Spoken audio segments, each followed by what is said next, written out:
Making Yakhni Pulao is like stepping into your grandmother's kitchen. It's warm, aromatic, and deeply comforting.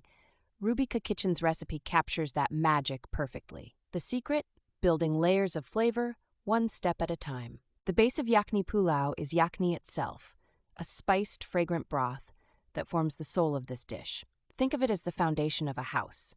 If this isn't solid, nothing else will hold up. Start by gathering the right spices: bay leaves, cinnamon sticks, cloves, black cardamom, and fennel seeds. No shortcuts here. Each spice adds its own unique note to the symphony. Pro tip: toast them lightly for maximum aroma. Tie these spices in a muslin cloth or cheesecloth like a little spice pouch. This step is everything. It keeps the broth flavorful yet clean. Nobody wants to bite into a random clove mid-meal, trust me. Next, grab some bone-in meat.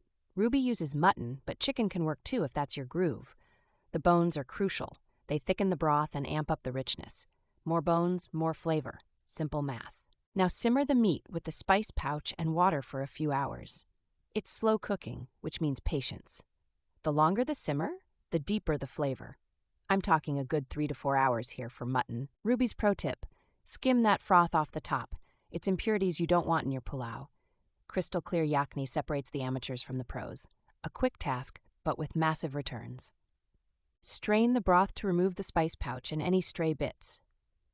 Save both the meat and the liquid. This is yakhni, and it will make your kitchen smell divine. You'll want to bottle it up as perfume. The next step is rice. Basmati is non-negotiable here. Wash and soak it for at least 30 minutes. This step ensures the grains cook evenly and stay fluffy. Mushy pulao is a crime against humanity. Fry some onions until they're caramel brown. This is your flavor bomb. Ruby's advice: take your time and go slow with the onions. A rushed onion is a ruined onion.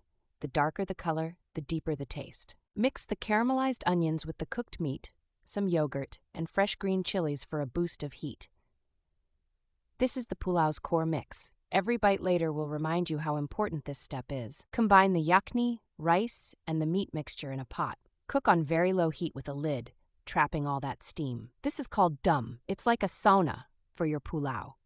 About 20 minutes and you're golden. Serve it hot, preferably with a side of raita or a simple salad. Yakhni Pulao isn't just food. It's tradition. It's love. And maybe, just maybe, it's the only dish you'll need this winter.